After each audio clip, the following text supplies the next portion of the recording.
너희 믿음대로 되라. 이러한 제목으로 같이 은혜를 나누겠습니다. 마태복음 9장 29절. 이에 예수께서 저희 눈을 만지시며 가라되 너희 믿음대로 되라. 오늘 본문은 예수님께서 우리의 저수지이심을 발견하게 됩니다. 예수님께서는 모든 종류의 자원들, 지혜와 생명, 능력, 축복 등등이 되심을 발견하게 될 것입니다. 이러한 자원들을 받기 위해서 한 조건을 요구하는데 그것은 예수님을 믿으라는 것입니다. 예수님은 주님께 나오는 자들을 너희의 믿음대로 될지어다. 이는 너희의 믿음이 너를 고치셨느니라. 예수님은 우리가 예수 안에 있는 믿음을 갖기를 원하고 계십니다. 그러면 믿음이란 무엇입니까? 우리는 믿음에 대한 개념을 모두 다 갖고 있습니다. 그러나 실제적인 문제들, 자녀를 양육할 때 제자의 양육하는 문제, 경제적인 문제 같은 것에 부딪힐 때 우리의 믿음은 추상적이고 신학적일 때가 많습니다. 믿음과 문제 해결은 각각 별개의 문제라고 많은 사람들이 생각하고 있습니다. 그들의 믿음과 실천은 조화되지 않습니다. 그러나 오늘 본문에서는 믿음은 신학적이지 않고 추상적이지 않다는 것을 배울 수 있습니다. 믿음은 매우 실제적이고 현실적이라는 것을 알게 될 것입니다. 믿음은 예수님을 좀 더 알고 그분의 능력을 경험하는데 모든 장애물들을 무너뜨려 줍니다. 믿음은 우리의 일상의 문제들을 해결함으로써 우리의 믿음이 성장할 수 있게 합니다. 예수님을 아는 지식이 자라게 될 때 우리의 믿음은 더욱더 성장하게 될 것입니다. 첫째, 예수님은 생명 주는 자이십니다. 마태복음 9장 18절에 예수께서 이 말씀을 하실 때에 한 직원이 와서 절을 하고 가로되 내 딸이 당장 죽었사오니 오셔서 그 몸에 손을 얹어서 그러면 살겠나이다. 예수님께서는 죽은 소녀를 살리신 사건과 병든 여를 고치신 사건, 공간복음에 다 포함되어 있습니다.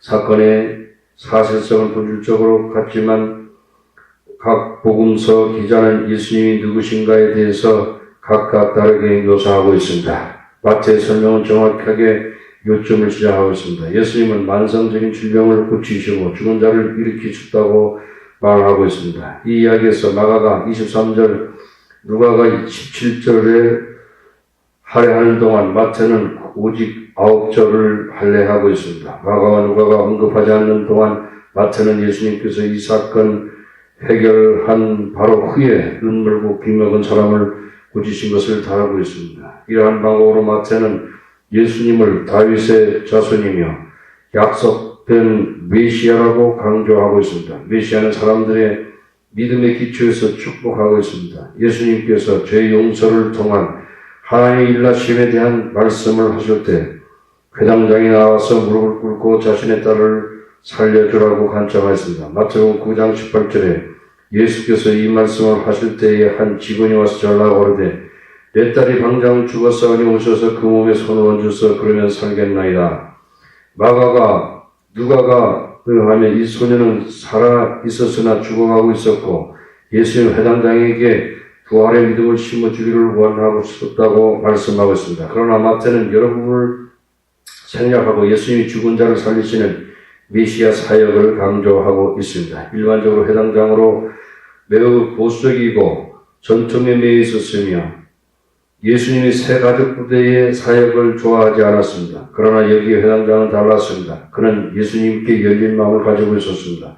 사실상 그는 그의 죽은 딸의 아픈 문제를 가지고 나왔습니다. 우리가 알다시피 딸은 아버지에게 매우 귀중한 존재입니다. 고된 일을 하고 집으로 돌아왔을 때 딸이 한 번의 미소로 기쁨이 가득하고 새로운 활기를 찾게 되는 것입니다. 회당장의 딸은 성장한 12살 나이로 활짝 꽃 피어졌습니다.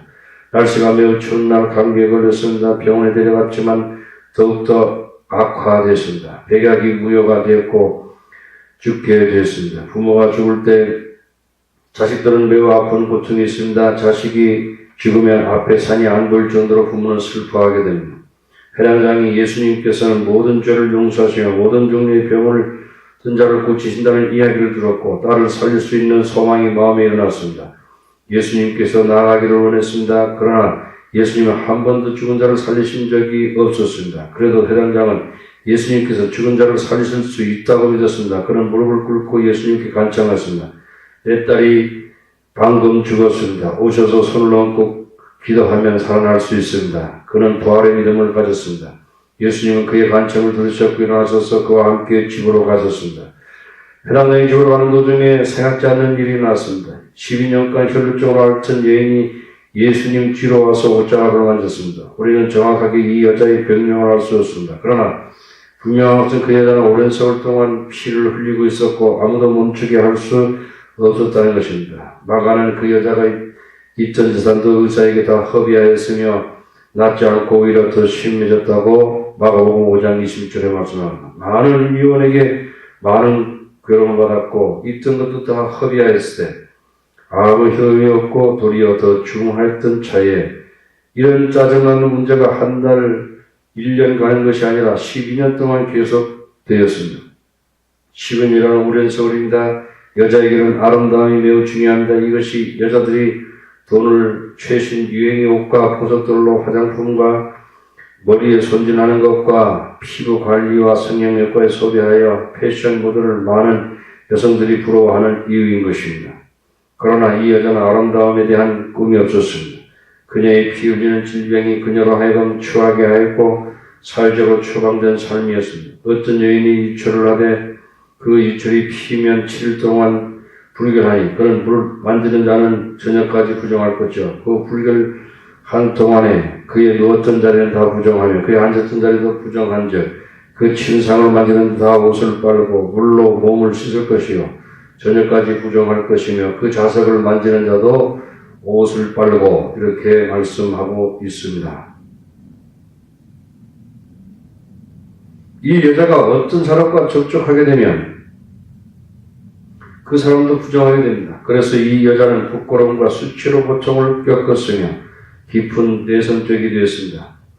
이 여자는 고독으로 몸부림쳤으며 아무도 그를 이해해주지 않아 소리쳤습니다. 사실상 희망이 없이 죽어가고 있었습니다. 그러나 예수님의 소문을 들었고 믿음의 씨앗이 마음속에 싹트기 시작했습니다. 그녀는 예수님께서 자신의 병을 고쳐줄 수 있음을 믿었고 예수님께 나아오기를 원하셨습니다. 그러나 그것은 쉬운 일이 아니었습니다. 이 여자는 자녀의 상태에 대하여 부끄러워했고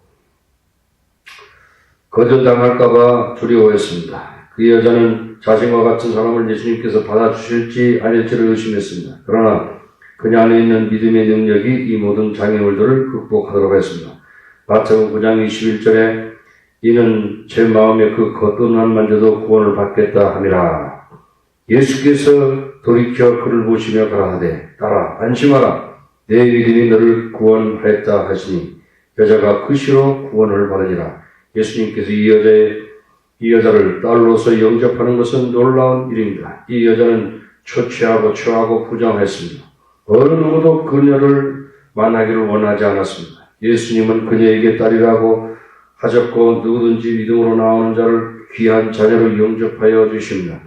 예수님은 안심하라고 말하면서 아버지같이 위로하셨습니다. 그녀는 허락 없이 예수님의 옷을 만진 것에 대해서 가책을 느꼈을 것입니다. 그러나 예수님의 부드러운 말씀이 그녀의 마음을 누그러뜨리고 그녀의 마음에 하나님의 사랑을 심었습니다. 두려움과 고통은 사라졌고 그녀는 사랑을 느꼈으며 예수님께 귀하게 여겨졌으며 하나님의 귀한 딸로서 예수님의 보호를 받았습니다. 예수님은 너의 믿음이 너를 고쳤느니라고 말씀하셨습니다. 예수님은 그녀의 믿음의 피로서 그녀의 마음을 만지셨습니다. 예수님께서 그녀의 믿음을 축복하셨을 때 그녀의 몸에서 오랫동안 흐르는 피가 즉시 멈췄습니다. 치료의 능력이 그녀의 몸에 흘러 들어갔습니다. 아멘.